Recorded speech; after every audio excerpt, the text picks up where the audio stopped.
Well, I'm Dane, and this is Dan Explains. The last few years, people, especially parents, have become more and more apprehensive about sharing pictures of themselves or their children on social media. The fear is that someone will take the images and make compromising AI generated images of them or their children. Well, could someone actually do that without having to access a multi-billion-dollar supercomputer? Let me explain.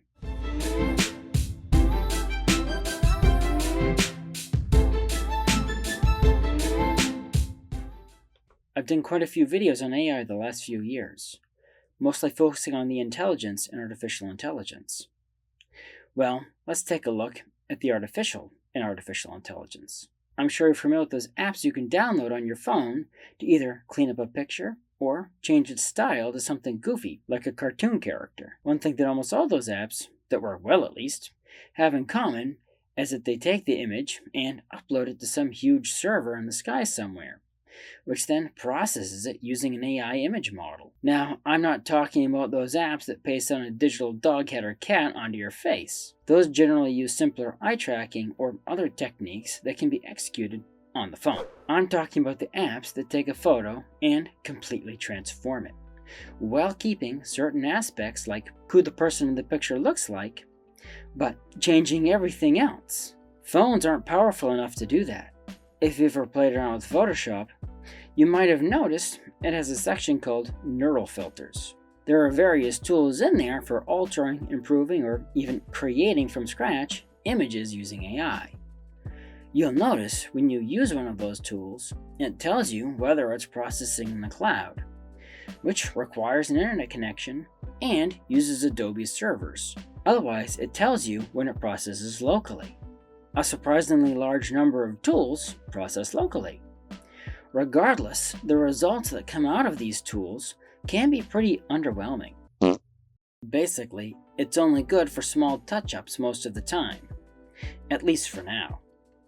Adobe also has a more powerful paid online tool called Firefly, which has similar abilities to ChatGPT, Gemini, or Grok, but with more controls. And no, this is not an advertisement for Adobe services. Most online AI tools don't allow you to upload someone's likeness without charging you money, which makes them generally good at generating images of celebrities and other very well-known people who are in the training dataset. So it's only worth it to a scammer or an identity thief if they either really hate you or you're wealthy and worth blackmailing. Also, one thing all these tools have in common is they process the data online, so they're monitored. Another thing they have in common is that they limit the ability of the user from doing certain things, like making compromising imagery. Firefly is actually so restricted that trying to fix the shape of somebody's finger can be very frustrating, because it gets flagged by its own not safe for work filter.